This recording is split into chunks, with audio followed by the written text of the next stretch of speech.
I think I'd like to start by saying we really should get credit for completing this podcast just on the basis of the difficulty of getting into here. I think we could say hello to each other and leave and just put this out as a podcast for the level of frustration and lack of emotion on my friend Tarik Lewis's face. I feel like there could be because there's not going to be any internet service provider sponsorships or computer brand sponsorships during this whole podcast because all this technology failed. I don't know what processor we're using. I don't know if it's Intel or AMD, but I'm not getting any mentions. Well, besides that one. The mention you just gave. The mention I just gave, yeah, but I didn't go into specifics. And while we're at it, let's give a shout out, as Tarik is so beautifully advertising, to the New York Giants who traded back in the NFL draft to basically, and Eddie Pepitone, you get a shout out too for the New York Giants if you're ever watching this. Yes, that please. Your team basically helped the Chicago Bears rebuild their entire franchise in one draft. Aniria, I don't know if you care about. No. She doesn't. She's like, just the look on her face. She's like looking away, like, really? This is what I got my day off for? Yeah. But yeah, we've had a long suffering quarterback situation. I'm sure Tarik's familiar with that. I am. And you know what happened there at that draft. So thank you to Dave Gettleman, my Jew. Gettleman, he helped us Gettleman, our franchise quarterback. And one other thing, I tweeted out to Dave Gettleman, thank you, on behalf of the Chicago Bears, and he liked and retweeted. Wow. Yeah. He's active on Twitter and not on the scouting reports. That's good to know. That's good to know. He's like, I'm going to pass up on Micah Parsons, but I'm going to when Steve Lolli tweets. You know what? I was in cahoots with Gettleman. It was Gettleman and I who masterminded this whole thing. It's the fear of all woke Black people that Jewish people are uniting against us. Except we drafted a Black quarterback in Chicago. A Black quarterback, yeah. So that pokes holes in your manifesto there. Well, technically, you own a Black quarterback. That's true. It is.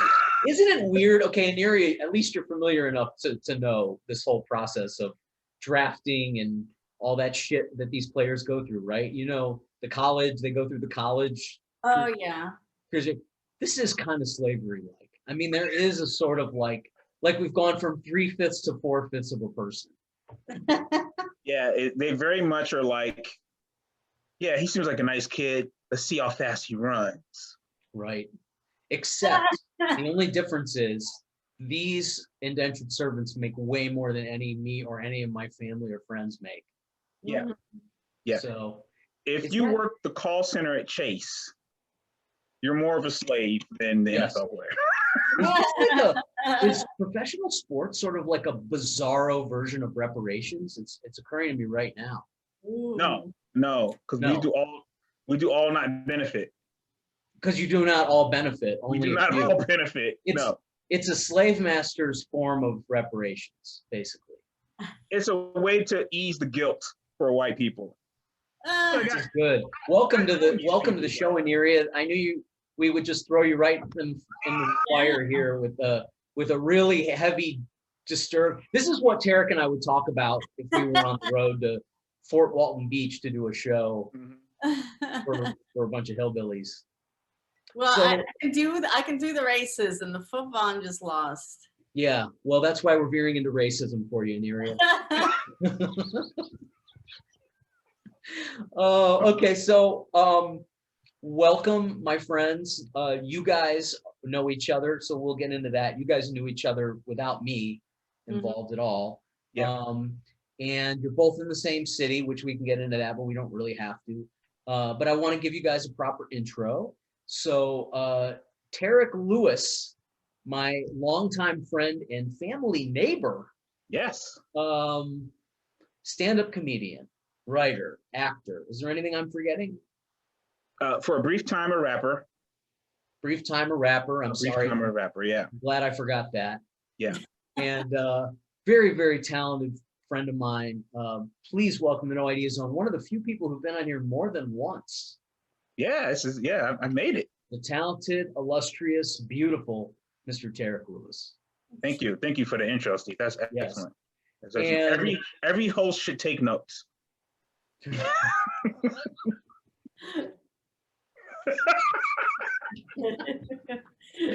And now, for our first time, the earliest guest I've ever had in the No Idea Zone. She was so early to the No Idea Zone that she got the full No Idea Zone experience. I did. She was in and out and in and out, and she's married, so we might edit this out. So, although very open-minded husband, please, Joe, right? Joe's your husband. He's a sweetheart. Don't judge Aniria for being in and out of the No Idea Zone. Very talented comedian that I've had the pleasure of touring with, doing some tour dates with, and actress, right?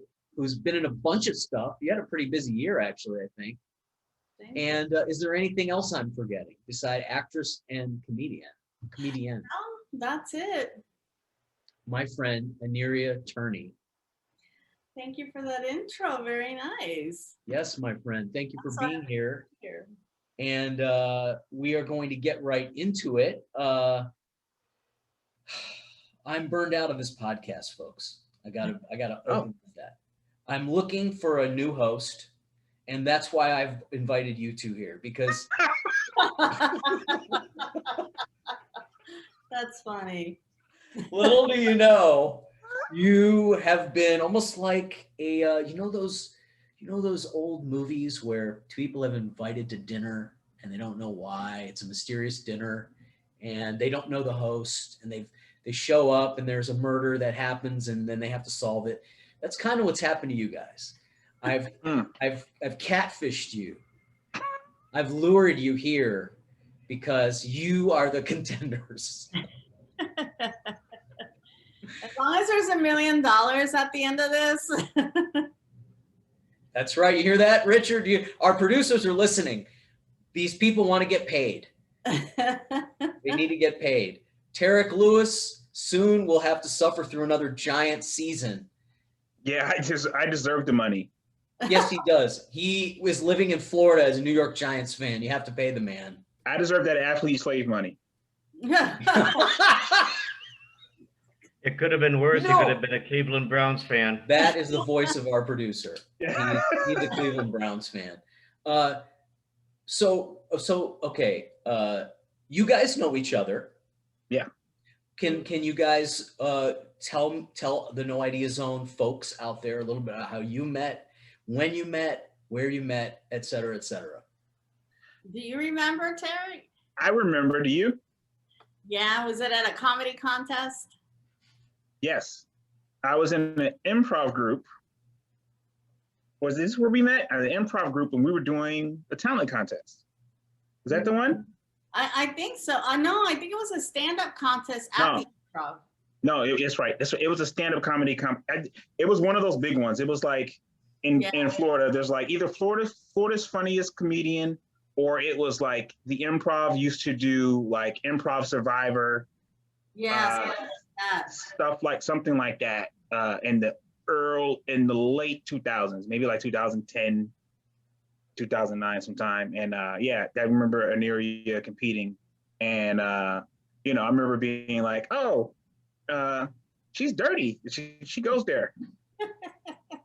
and I like that. And I remember liking her comedy, and I remember she liked mine, and we were just hanging out afterwards, and I was like, Aniria is tough. Like, like the world of comedy is weird because the men in comedy are like the most disparate people in the world. It's like these are like people that feel like the world hates them, and they're very harsh towards each other. We're very harsh towards each other, and particularly being a woman in that realm. And Aniria was just like, screw you guys, I'm hanging out with y'all. And I don't know if you ever tried out for Got Jokes, but you used to we used to have you on shows. We used to we liked your comedy. We used to put you on shows, and we saw each other more and more. And then you did the, oh my God, I can't remember the name of the show. It was you and a woman who's from my improv troupe, Got Jokes, Sharon was in it. Catherine Maloney, Robin Savage, and Mary, I forgot her last name. Fine. Yeah. It was a women of comedy show. Right. And I used to go to those. Before that was in vogue, they were doing that. They were ahead of their time. And I used to go to those and enjoy those. So that's how I know Aniria. And then we knew each other from acting class. We bonded in an acting class. She finally came out. She got wise. All the other comedians, if you happen to watch, just go take an acting class. You're still going to be funny, dude. Just get some other skills. Maybe podcast host since Steve has given up. Did he nail it, Aniria? Is there any? I mean, that's like steel trap memory right there. Yeah, he's got a good memory. Yeah, pretty much. We did meet at a comedy club, comedy contest. What he's leaving out is that he won that contest. Oh, just such a modest guy. No wonder the guy just is so modest. Yeah, he won that contest, and I used to love Got Jokes, which I never tried out because I don't think I have those skills. But I used to love going to their show, and I would see Tarik at comedy shows here and there. But I think, like he mentioned, we really bonded once I started acting class because that class, it's a new skill that you're learning as a comedian. It's very different from stand-up. In my opinion, it's very difficult for a comedian at first, but once you get the hang of it, you kind of really excel at it. But then, so in that acting class, that whole class was very kind of tight, and we used to do things after class. So that's when I really, really got to know Tarik. So both of you, let me get this straight. Both of you started the interest in acting after you had begun stand-up comedy, Yeah. Okay. And you both found this, was this the one primary acting class, like the highest rated one? Because you both kind of ended up there by coincidence, right? Yeah, Tarik, I don't know when Tarik started, but I remember another comedian, Dee Napolitano, referred me to that class. And I saw Tarik and I was like, oh, thank God, a familiar face. So I guess it was a popular class. What do you want to say about it, Tarik?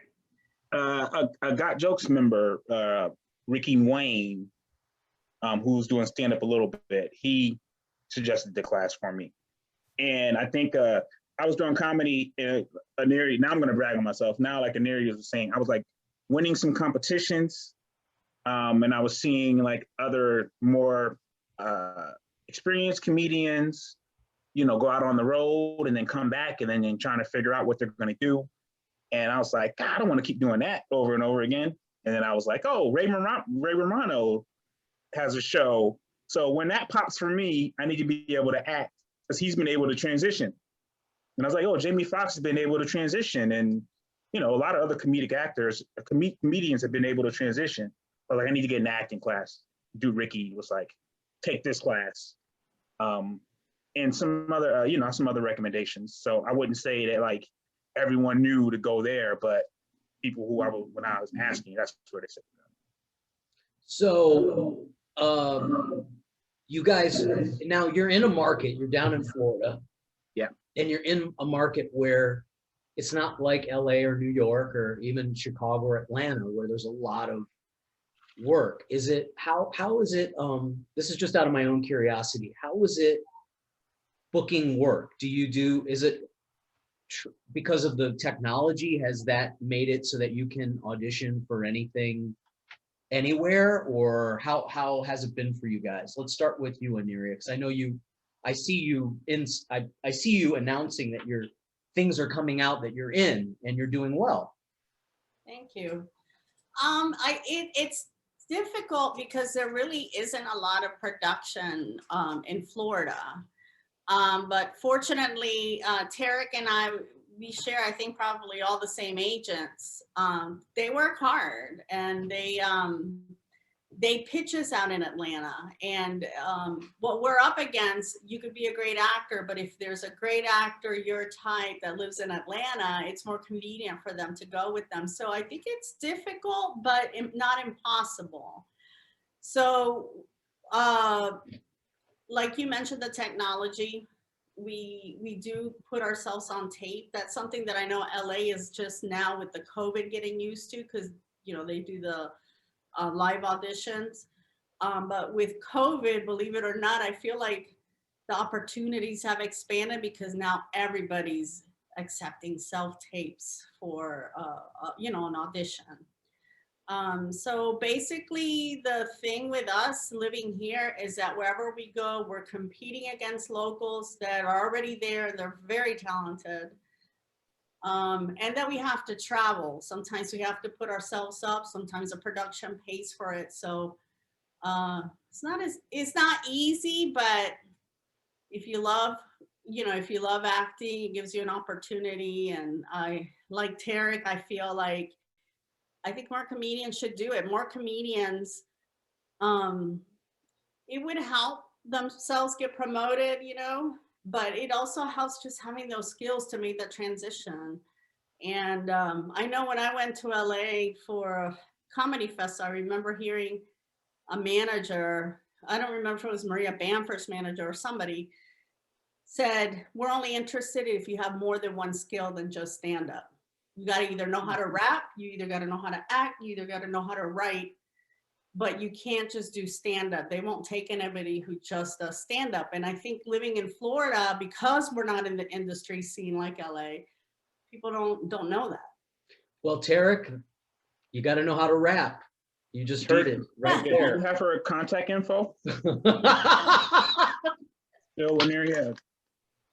And it's weird that you didn't bring that up all these years. Yeah, she withheld this from you. It didn't occur to her when she came back from her festival. Yeah, you wanted to wait till you booked Chicago Fire and all that other shit. Yeah. Okay, go ahead. Tell me more now. But you have all those talents. Is it the same for you, Tarik? Similar? Yeah.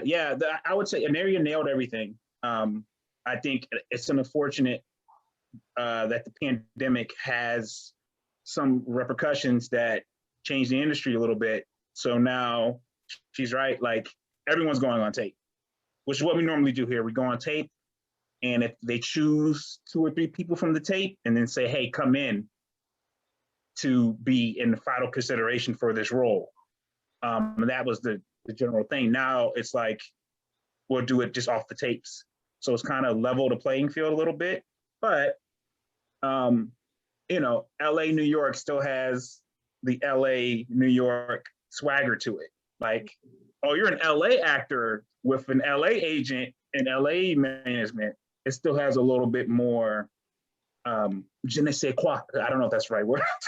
Yeah, it carries a little more weight. It carries a little more weight sometimes, but you also get a lot of LA people and New York people, especially with the pandemic and even prior to that, who are like, I'm moving to Atlanta because Atlanta has all the stuff, or I'm moving to Louisiana. And to us in Florida, Atlanta and Louisiana are considered local because we can drive there. So a lot of LA people will say, hey, I'm going to go to Atlanta because all the productions and stuff going on. So with Tyler Perry Studios, and people are filming all over the place now. It's not equal. It's still LA and New York are still the top dogs, but it's leveling out. Like, I know an actor who works in Minnesota and works all the time. Wow. He works all the time. Now that person has built a little bit of resume where like you're kind of looking for him, but he works all the time. So he can kind of live wherever he wants. Yeah, it's not that he can live wherever he wants, but he has a lot of, they'll say, oh, you were in a Marvel film already. Maybe not a big role, but you were in a Marvel film already. Oh, you were on The Walking Dead already. And they're kind of like, oh, you know what you're doing. So he can be in Minnesota and then they'll bring him in anywhere, because they feel like he's ready.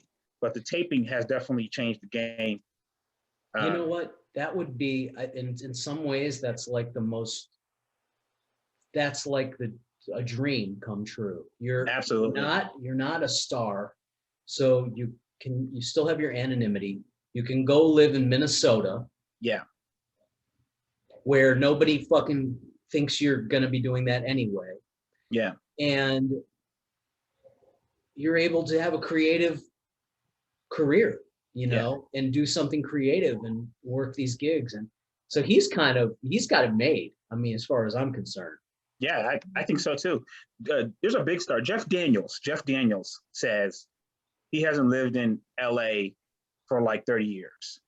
Now, granted, he's Jeff Daniels, but he's like, he stopped living there for a long time and he just goes where he needs. So that's becoming more of a trend. Yeah. But me and Aniria probably need to move. Make no mistake. Make no mistake. There are a lot worse places than Los Angeles. I mean, Right. you live in one of them. Yeah.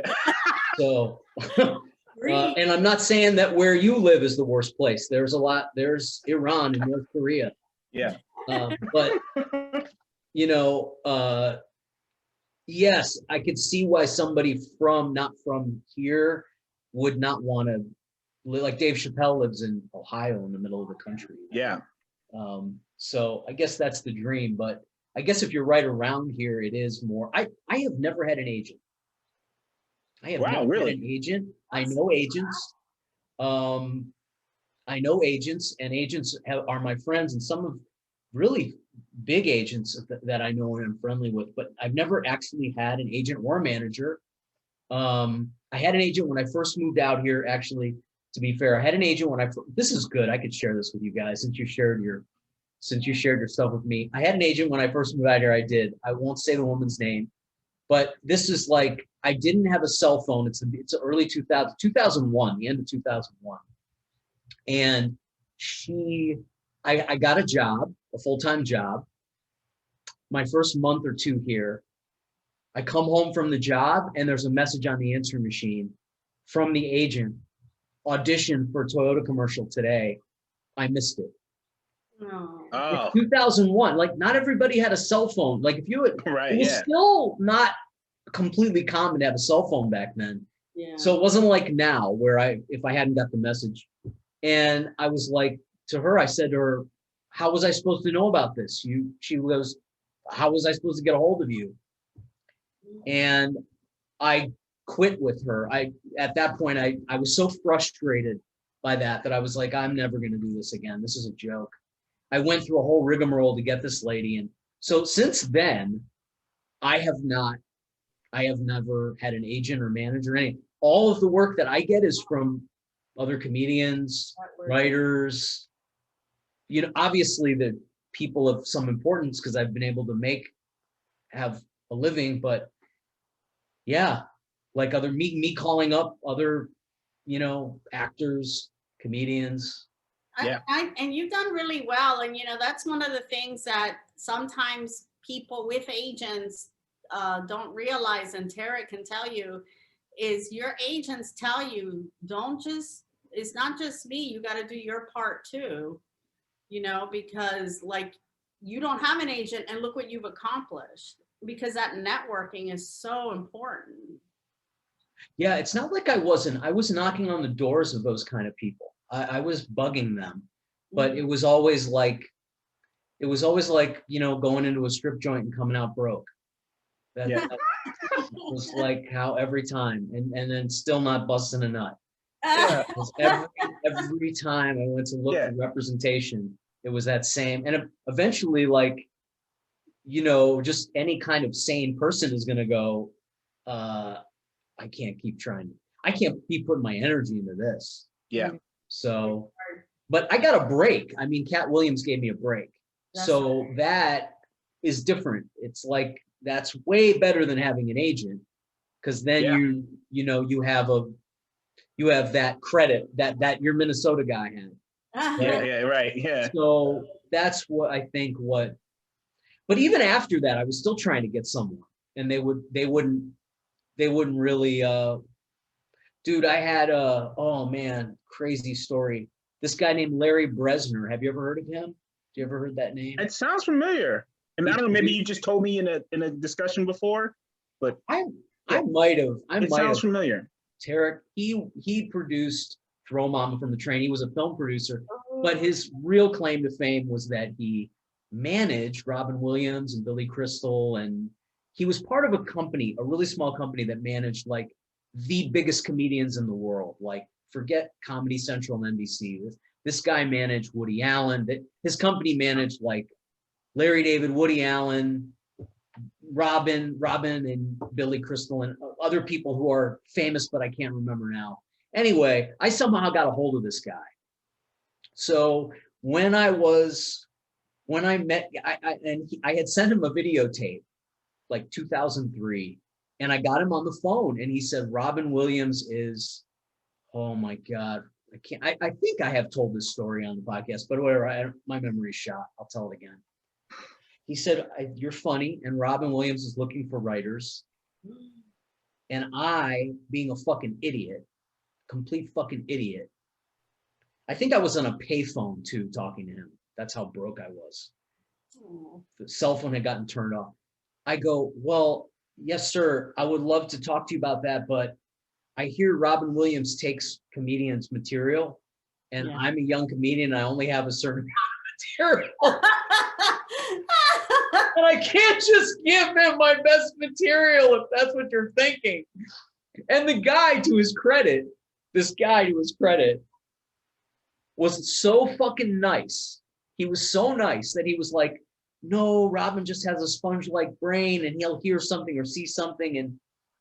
And I had an opportunity, like at 27 years old, to go in and meet these people and like sit down with them. I would have never written for Robin Williams. I would have been too freaked out. They would have chewed me up and spit me out. I would have been demolished. But I could have at least gone in and met them and shook their hands and met them, you know.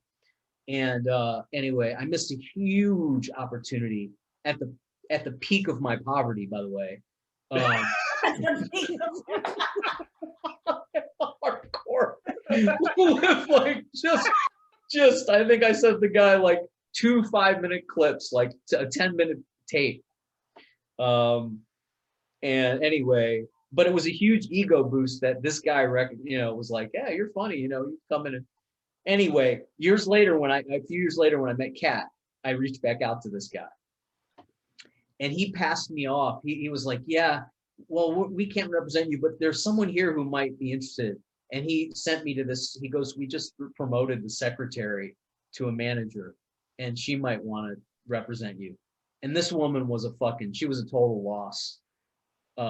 She was just, but anyway, this was part of my going into the strip joint, coming out broke. So it's like they love me, but they won't take me with them. No. Then at like after that, I would call him up. This is just how insane I am. I'd call him up under assumed names with funny voices. No. Hey Larry, this is Spotty Cohen. I'm from back east. Remember from the 70s? I'm coming to the West Coast. Let's go get some pussy. You're pulling the crank anchors on him, dude. Anchor. He would take the calls. And laugh. And you don't remember me from Boston? You were a puppet. You were a whole puppet. Oh man. I gotta say this, Steven. I think that shows though your drive. And if it wasn't meant for you, it wasn't meant for you. But look at what you gained from it. Like, keep calling that, and you kept calling that guy under different voices. And I don't know, there's just something about that story it just shows that you have drive and you love what you do and you're not going to give up. And thanks, Aniria. Aniria, for being so raw and filthy, you're the sweetest. You're like the female Bob Saget. Yeah. I'll take it. You're the sweetest. She is so sweet. I don't know how you came out so sweet with the life that you had a much tougher upbringing than Tarik and I did. So you came out so sweet. You're so nice. Yeah. And funny. Yeah. Yeah. Beware following her, I'm telling you, beware following this woman. I appreciate it. Yeah. So no, those stories are like, if I become massively famous, people are going to be like, have you heard this guy's stories? Amazing. But otherwise, people are, you know, the 40 people who watch the podcast are like, this is great stuff. Yeah. Listen, Steve would tell stories of like where he lived when we were driving up to Fort, where the fuck was it? Oh yeah. Walton. What did I tell you? What did I tell So you? you were like, I lived in my friend, he had a lot, and you lived in Yeah. one of those little trailer, not like a big trailer, but like one of the little trailer things. I was like driving like, little shit you drag along like in the 70s? He's like, yeah, I lived in there. Yeah, I did. You know what? That was that trailer, that camper, it was a camper. That's Camper, yeah. the good term, because trailer is such a, you know, trailer is such a, Stigma. yeah, I mean, you know, it's It's the N word of RVs. No, only we can say that. We can't. Don't. it is. No, it absolutely is. I had a camper. When they sold it to me, when I bought it on Craigslist, it said camper.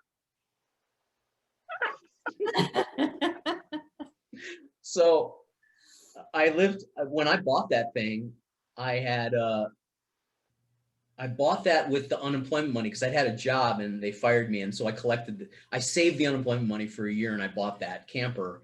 And when I was living in that thing, I met Kat and I stayed living in the camper because it was like I was paying $200 a month. I was 29 or 30 years old. I had more money than I'd ever had. I didn't want to go pay rent somewhere. I was perfectly happy. Women would come over and sleep with me in the camper. They didn't have any problem with it. Yeah. So what do I need to go? If girls are coming over and fucking me in the camper, let me be clear. Not a lot of girls, but a couple. Yeah. Young That's also how Bundy got away with all his murders. I I found out later. I found out just last year watching the documentary, like, oh, that's how he did it. Steve could have been Bundy. Should he have chosen? Two birds with one stone. First of all, we know what Tarik's been doing with his free time in the past year now. Secondly, there's a very fine line between an artist and Ted Bundy. That's a very fine line. And the entertainment and the arts and creativity is art therapy for psychopaths and perverts. I will stand by that. Me too. Yeah. Aniria, totally. I'll be there right too. Me too is the exact right term. Me too is what's going to happen. And Aniria, get my back when the Me Too comes down because In my case, it's more like hashtag finally Me Too. Yeah. finally someone's trying to sexually harass you. Exactly.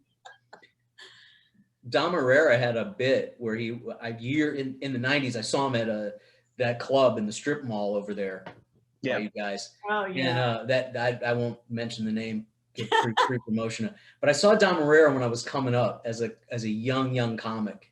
And I don't know how much cocaine he was on, but he opened with a bit about, God, comedy was so much better back then. He opened with a bit about how he goes, yeah, I feel bad for all of those kids that were molested and stuff. But what about kids like me who wanted to be molested and nobody ever touched us? He opened with that. Hey, and back then. And I'm just like, wow. I immediately I was like, this is one of the greatest comedians I've ever seen. Yeah. To a roaring crowd, roaring. Wow. I remember seeing him and going, I'm not going to be this guy. I'm never going to be this. Yeah. There's now we're telling comedy. There was a guy in the area, I'm sure you're full. You might know him too. But Paul Parsons. Oh yeah. That's absolutely. When I started doing comedy, I would go to like these open mics and, when you start hosting and stuff, the owners are telling you how you should do comedy. Like, oh, you don't want to do that. You don't want to alienate. And then Paul Parsons would go up. And I was like, how is he doing this? How is he doing this? Why is this? We all love this. Like, what are the rules? They're like, after the owner had just told you. Yeah. Yeah. And I'm like, and Paul Parsons would tell jokes that I thought were hilarious that I was like, I would never tell that, like, even in my edgiest, I would never tell that joke. And it was amazing to me, like how you can say what you want if it's funny enough. Yeah. And you can't say what you want if it's not funny. Exactly. Yeah. I have a story about Pretty Paul. I was really new to comedy. He mentored me from the first time I met him. And he got me my first guest set. And it was at this restaurant in Zephyr Hills. I'm sure you're familiar with it. And I did the show. I opened up for him, and then he did his thing that he does, like you said, you know. I mean, he does things to the skull of dead nuns. So, Well, maybe I should just say really quickly, one of the dirtiest, most foul, and not like in a pretending, not trying to be sophisticated, Paul Parsons, just punching you right in the, taking a crowbar and just slamming you right in the legs, in the shins with it. That's the kind of comedy. No Idea Zone listeners, so you understand. By the way, never a nicer guy ever existed in the world. Sweetest guy, kind of like Aniria. So back to your story, Aniria. Go ahead. so I do this show, and at the time I had just gotten divorced, and I was seeing this guy, and he worked out in Zephyr Hills. So like 2 nights later, when I saw him, he said, "Hey, some of my coworkers were at your show." And I was like, "Oh man." And they're like, "What did they say?" "Oh, they said you were really dirty." I said, "Really?" And then they were like, and I said, "Did they say anything about the guy after me?" "No, they didn't mention him at all." And I'm like, I don't kill people and then screw their skulls. Because you are not somebody that they expect to hear that from. No, all I said was a couple of, sexual jokes, and they were up in arms. Zephyr Hills, I love you. But they loved you. You did well there. I did all right. I did good. I've been back a few times. Zephyr Hills, ladies and gentlemen. Listen to just the term come off the tongue. Yeah. Zephyr Hills. I think their claim to fame is bottled water. Yeah, So I would say so. Which might provide you with a little bit of a more pristine image of Zephyr Hills. Yeah. Than you should have. I have never done comedy in Zephyr Hills, but I'm telling you, I did own a camper. I have a lot of campers in Zephyr Hills, if you know what I mean. Could have probably got a deal on it and pulled it cross country. Wow. Yeah, that's great. So because you think just because they expected Paul coming up, and he comes in like overalls and like he looks like a guy he looks like the guy who got fired for working on your house wrong. Yeah. Yeah, But he looks like someone who will be murdered in No Country for Old Men. Like No Country who was for just Old Men. who was just innocently asking questions and like, he gotta go. Paul Parsons was doing stand-up when I started in 1995. He was one of like 4 or 5 local comedians. There was no local comedians. There were a couple, and then they had a workshop at the comedy club, and it was run by a guy named Steve Sabo and a guy named Michael Mack. And those were like the 2 guys who were like the working comics in the area, in the entire like Central Florida area, or that market. There were no other working comedians. I mean, this is like crazy to think now, right? You got like 90 open mics and right? But it was them. And then Paul would come to that workshop, and he was like the one, I guess, local guy who they would give him guest spots at the comedy club. And I guess he was starting to feature, but even back then in 1995, he was like an old man. Yeah, right. Back then, and I mean, of course I was 19, so I was looking at it from a kid's point of view. He may have looked just like I look now. Yeah.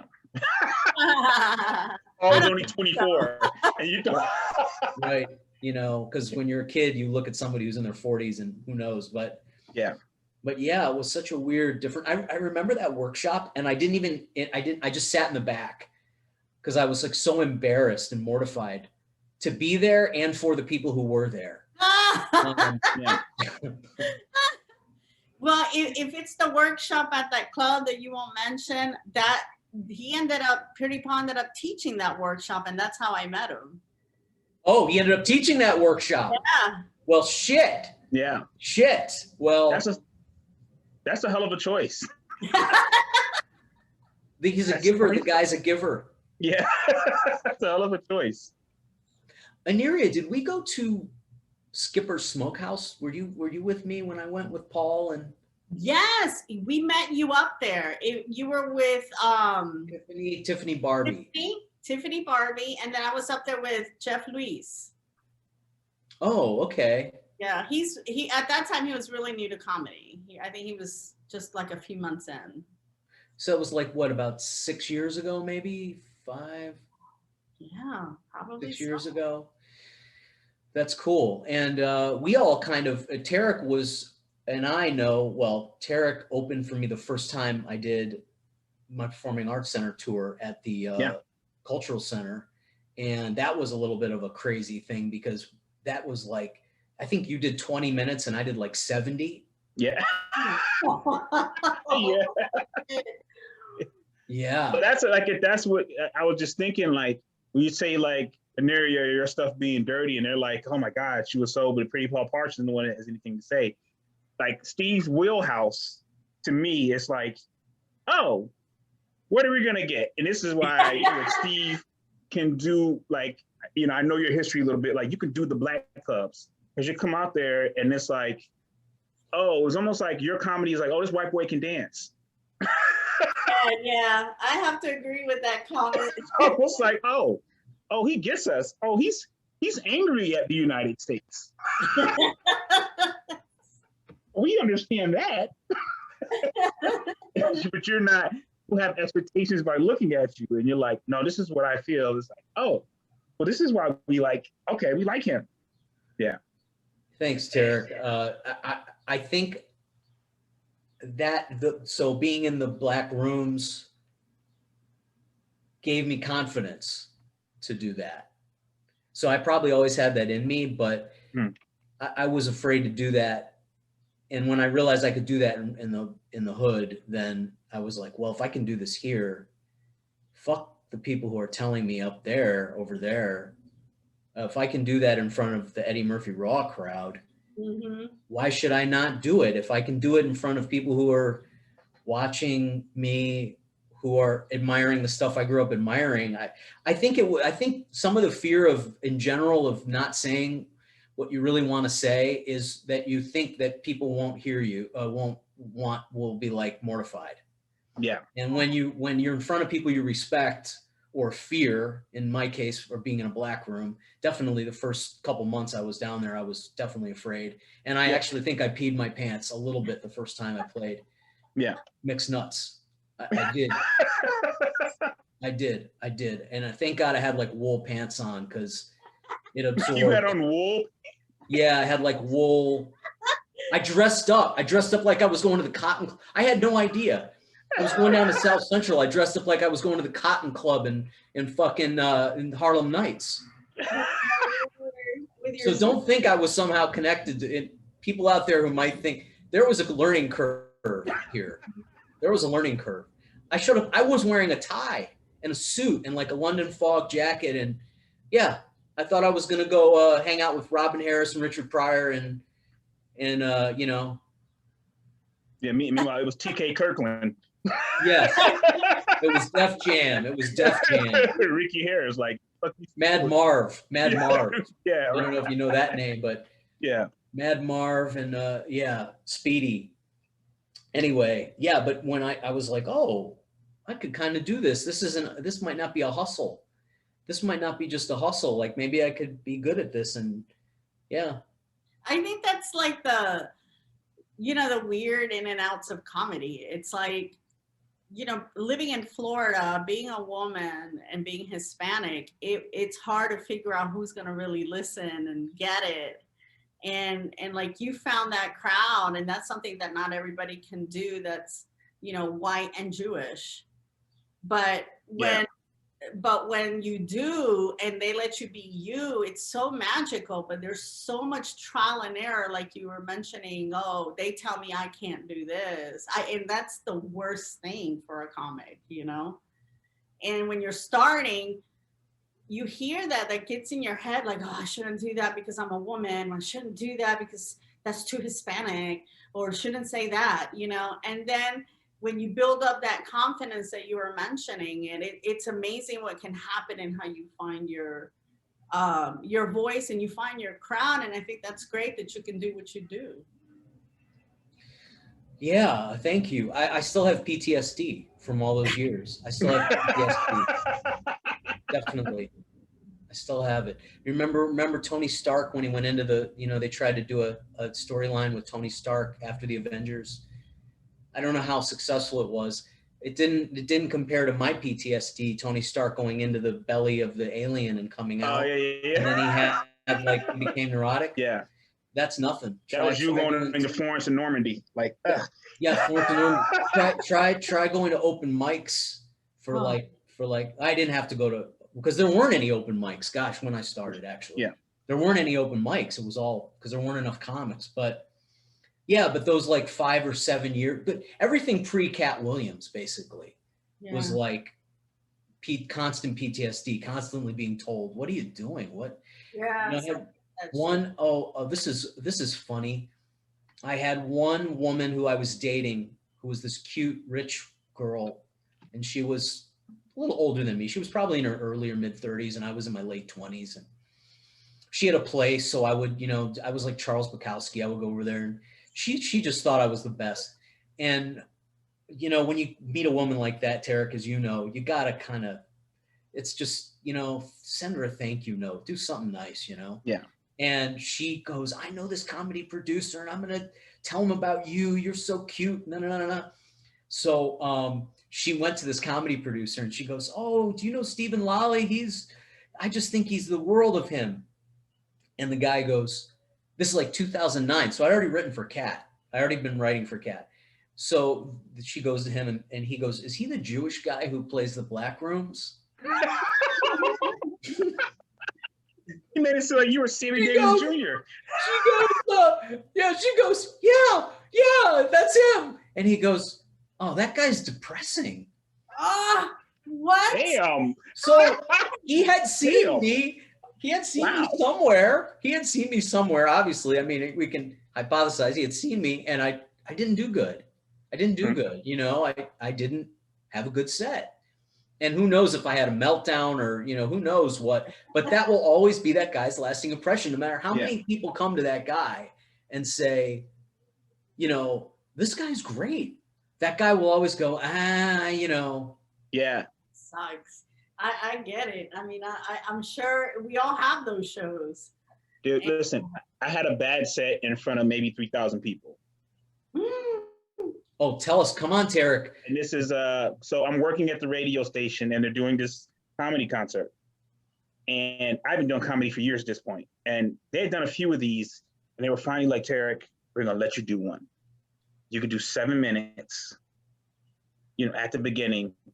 Cool. Bruce, Hannibal Buress, D. Ray Davis.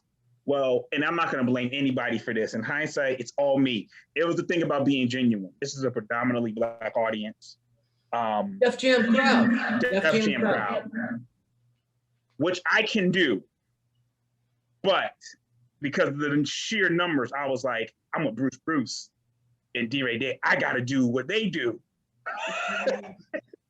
Incorrect. I should have just done me. And then the show was running late.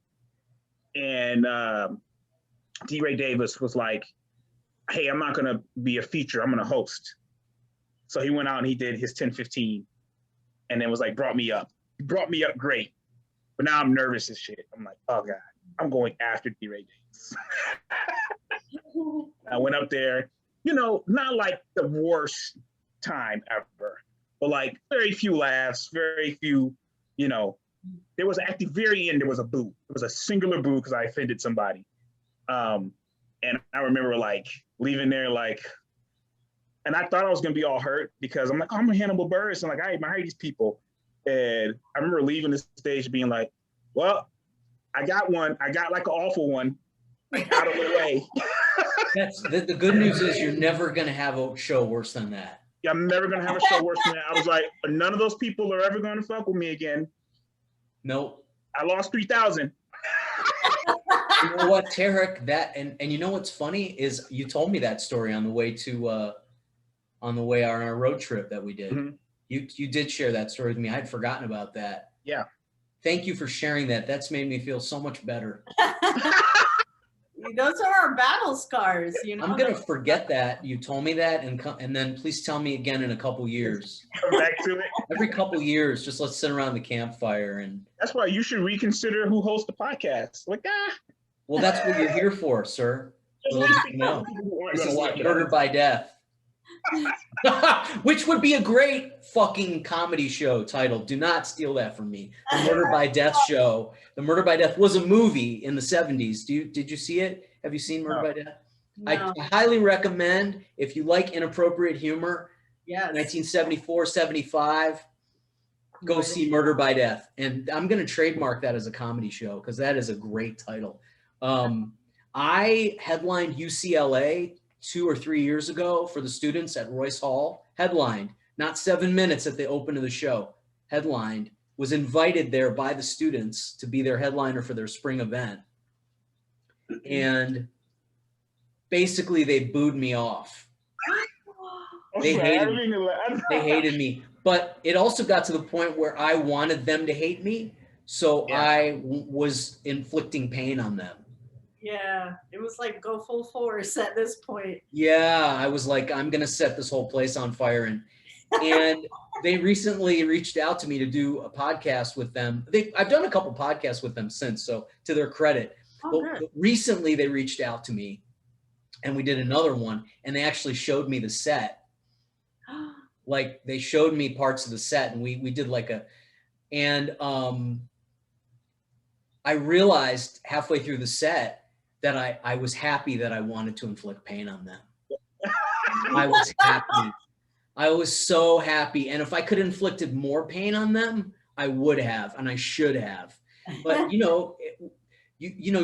go into it wanting to be a pleaser. Yeah. And so that's like a shift, you have to hit the clutch right to shift into, I'm going to inflict pain on them now. Yeah. And, so that's a whole other topic of conversation for another time, folks. Seeing Chappelle get booed, and I think it was Connecticut. I forgot where he was. And the classic Bill Burr in Philadelphia. Philadelphia. He won that one. He ended up winning. Yeah. Yeah. He very much ended up winning. And I've heard some other comics say, well, this person got, and they won't mention the name, but they told me the name on the side. So I'm not going to mention it. But I'm like, oh, I really admire that person. But yeah, he bombed at Caroline's, got killed. I was like, oh, shit. Oh, Yeah. I mean, you got to have a really thick skin. This is why we're like derelicts. Well, also because we don't know the stories of our heroes. We don't know, because of technology wasn't existing in the 70s and 80s. You don't know how Sam Kinison and Richard Pryor were bombing. Nobody tells those stories until you meet the people who were involved with Richard Pryor's special or Sam Kinison's career. And then you hear that most of the time Sam Kinison bombed. And when he got famous, he bombed more. And I've been told he walked 250 people out of Rodney Dangerfield's club in early 1980s. So these guys have bombed. The people who have been huge have bombed way bigger and harder than any of us have ever bombed. I didn't even know that about Sam Kinison. This is new information to me. I knew about Richard Pryor's thing because of all the biographies on him. Right. I didn't know that about Sam Kinison. Had you heard that Richard Pryor, the most famous concert of all time in stand-up comedy, or one of the 2 or 3, is Long Beach, Richard Pryor in Long Beach, right? Yeah. With the red shirt, the silk red shirt. I heard from a pretty reliable source that they taped 6 or 7 of those before he had that set that they ended up putting out. He was bombing. I heard that they did 2. I didn't know that they did that many. Well, maybe it was 2. Maybe it got embellished with time. Yeah, and that was on the bio. On the biography of Richard, they said he bombed the first one and then he came back. But it might have actually been, who knows the truth now. Yeah. Mitch Hedberg's most famous, the Comedy Central special that made him famous, they added all the laughs in. No, don't tell me this. What? it just goes to show you how brilliant Mitch Hedberg was, that you could add laughs in on his jokes and it didn't matter because they're so fucking brilliant. The audience is stupid. Sometimes the audience is fucking stupid. You know, I remember when I started doing stand-up and I was going to do Lakeland for the first time here in Florida. Lakeland, Oh. Lakeland. Lakeland coconuts. Sorry, they don't exist anymore in there, but I remember all the comedians. I was so excited. It was going to be my first hosting job, paid and whatnot. They're like, dumb it down for Lakeland. Dumb it down for Lakeland. And when I went there, I didn't realize how true that statement it held. I was like, this is crazy. Like the same things I do everywhere else, people aren't getting it. Like, what's happening? And then that was the first time my first time hosting. It was in Lakeland, and I guess I walked a couple out, and I was just the host, and I got in trouble. They didn't want to be there, Aniria. If they left when you were on, they didn't want to be there. They wanted in the wrong place. They called and complained the next day about me.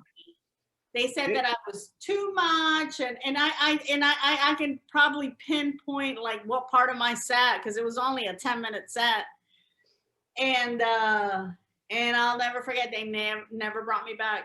Never brought me back. Well, they left before the cheese sticks came. Yeah. Can you believe that shit? Oh my God. You know what? Don't you worry about it. And as a new comic, you're so hurt, and you're like, my first paid gig, and now they won't call me back. But it's just not my crowd then, it's just. No, it was that you were just probably too early. You were too early. And that was the other thing. I didn't know that as an MC, you need to be a little bit more tame. No one ever told me that. So I just did my regular stuff. So those are some of the things the bumps you learn along the way. It would have been nice for somebody to just take you aside and go, hey, look. Nah, they're not hiring you to be, they're actually not hiring you to be funny. You're the MC. They're literally just hiring you to be the caretaker of the show. Yeah, and let them know it's okay to laugh and then peel back. Exactly. And so they didn't tell me this until afterwards. I'm like, after my first, because I did several shows, I wish they would have told me after my first show that, When you're the MC, it's like it's like trying to order from the busboy. Hey, can I get a rum? He's like, no. I'm just here to set the tables up. Yeah. Well, you certainly have come a long way in your days of MC. We kind of went through the fire together too, because we ended up working with a promoter who kind of sabotaged me. I didn't realize that he was out to kind of sabotage me, but your shows went great. I had one very good show, but I had one show that wasn't good. When I have shows that aren't good like that and I'm closing a show, better to be the MC who bombs than the fucking headliner, So it was one of those shows. It was like, we're in Florida and he's gonna go there, and you did go there. Because wasn't it during near election? Yep. One of them went great. One of them, the second one, and I was told by this so-called producer promoter, don't go there. Don't talk about any politics. This is Trump territory, And I, to a novice comic, you go, oh, he's giving me good advice. But I was just kind of looking at him like, people think, like I was looking at him, nodding my head going, people think you know what you're talking about, don't they? Like people think you talk and people think that you have some kind of knowledge, and that probably was good advice for him to give himself, But I went right there. I opened with it. I actually took a crowd, a tally of who lived, because they were all older. So I said, who lived through Kennedy and Martin Luther King getting killed? And the Vietnam War. And they were like, that was way more scary than what we're going through now. Now, I don't know if I tallied them 4 years later after Trump, if they would have still felt that way, but yeah. But I think you always have to talk your truth, though. you know, it's because I've been told, don't do this, don't do that. And sometimes I'll start that way, like I won't do it, and then I'm like, you know what, fuck it, I'm gonna go in and see what happens. And sometimes it's glorious, sometimes it's not. Right, but see, they keep letting you do comedy in the area. They keep That's hiring you true. and asking you to do it. So if it wasn't working, they wouldn't. We wouldn't be People doing wouldn't want you anymore. So obviously you're doing it. A room of about 150 people. All I really need Yeah, yeah. 10 to laugh. Shit, Tarik. No wonder you're phasing out of stand up. Listen, I don't know.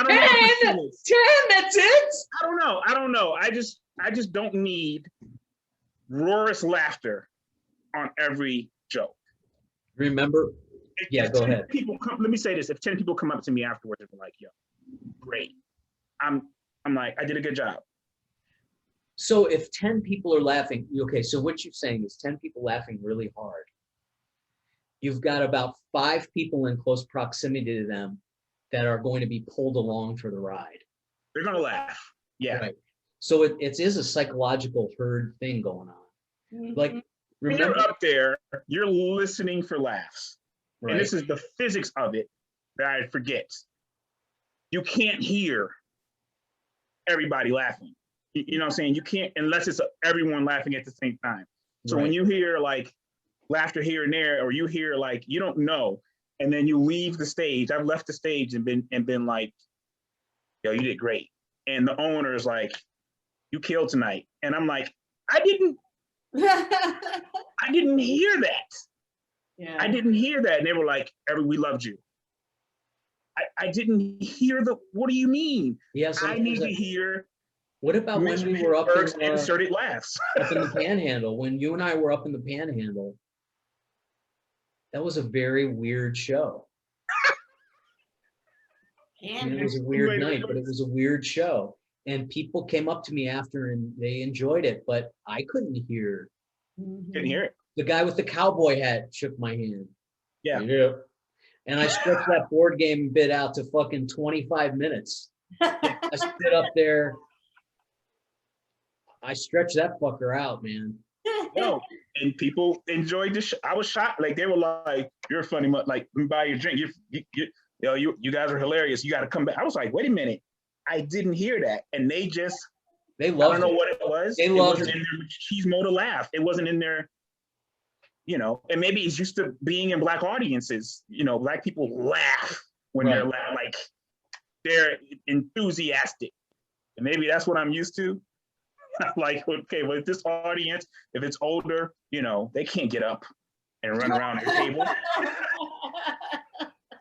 You deal with that a lot in Florida too, with older crowds, huh? Yeah, and they're really different because you could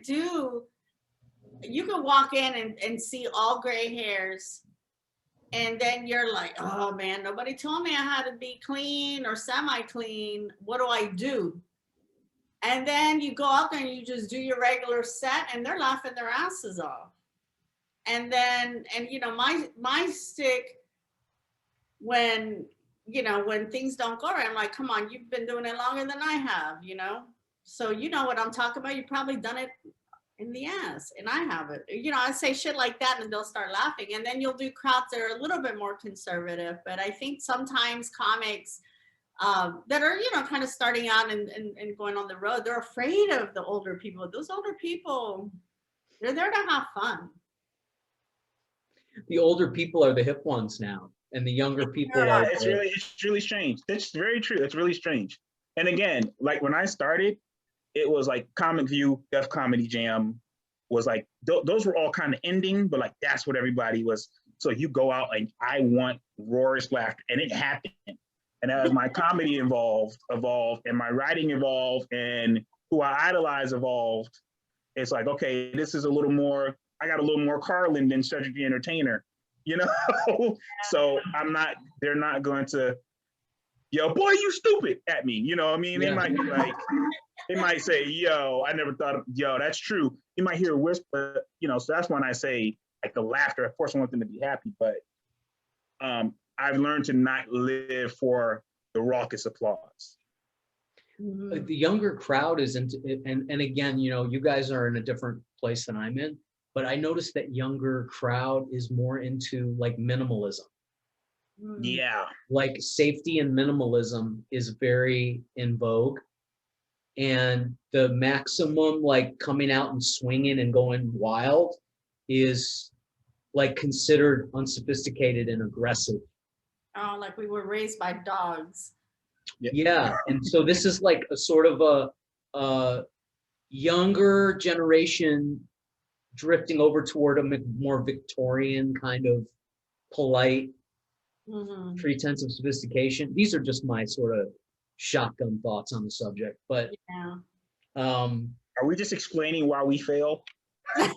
yeah, they're rebelling against everything that didn't work that we did and our parents did by going here.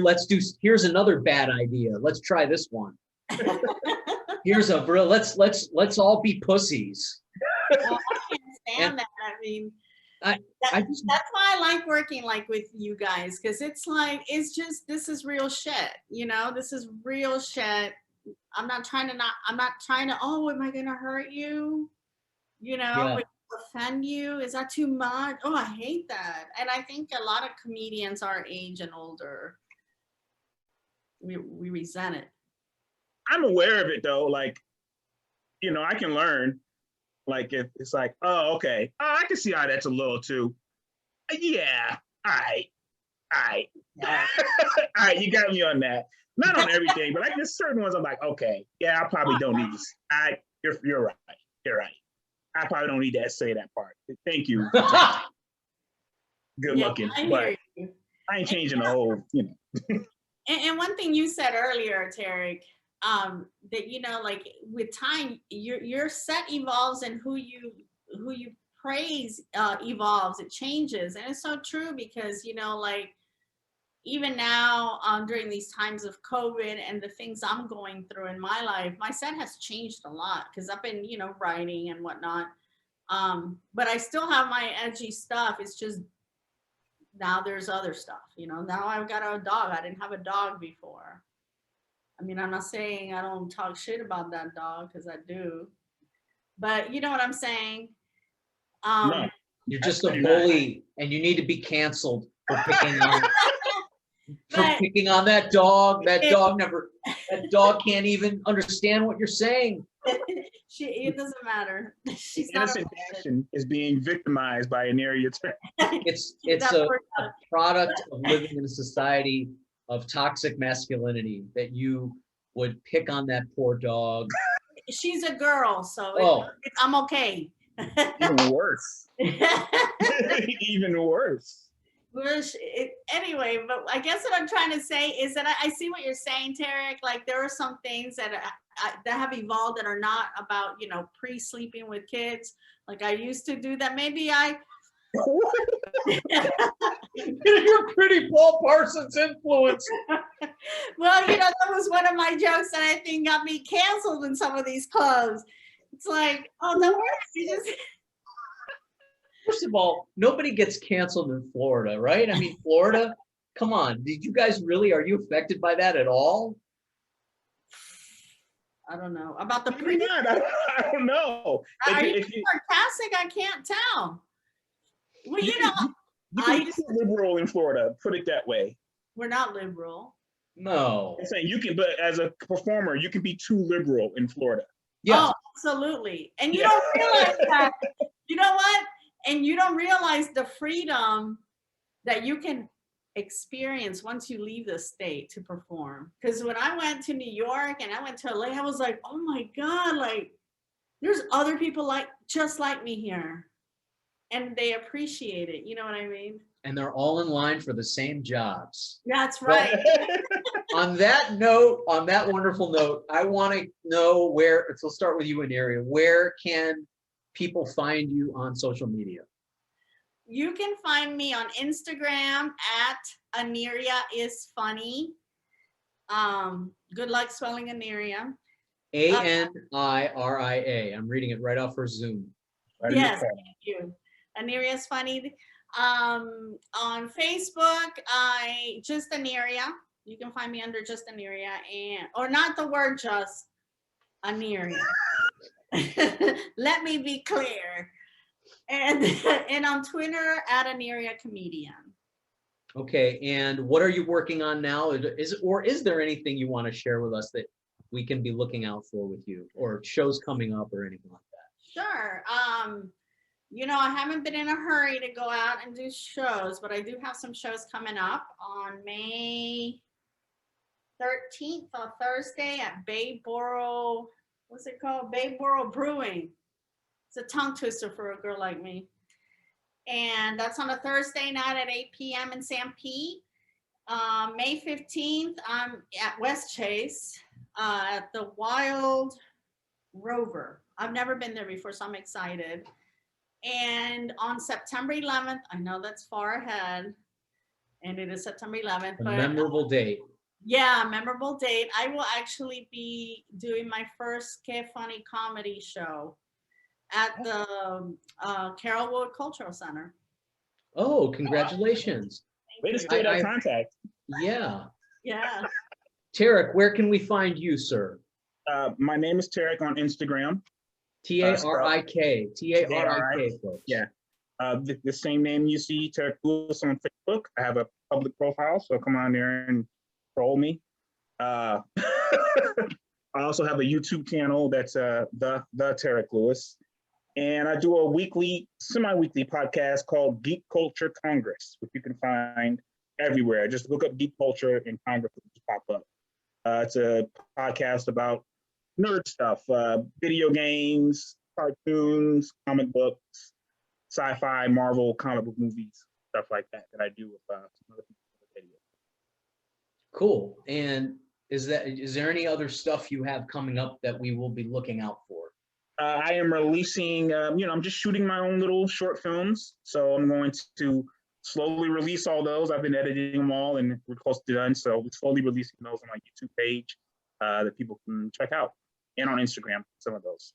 If you join Tarik's page, I can guarantee you this on Facebook, there will be many discussions and debates, philosophical discussions and debates about pop culture issues that he will pose questions to you.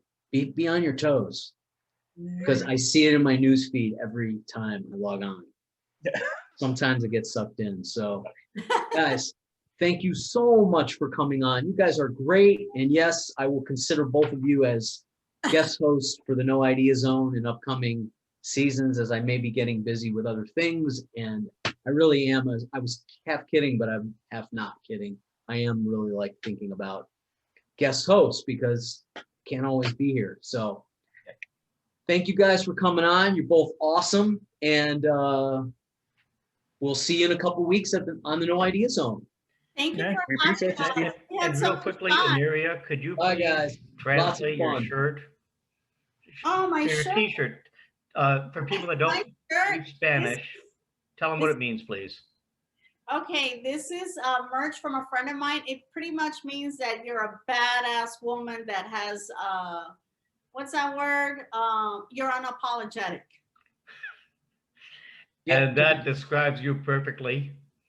Thank you, Richard. You're fantastic. All of you, thank you. Bye, guys. Hey, everybody. I hope you enjoyed whatever you saw on our channel today. Make sure to like, comment, and share everything you see here. And please hit that big red subscribe button. You have no idea how much it helps the No Idea Zone every time you hit that button. Thanks again, and we'll see you on the next installment of the No Idea Zone.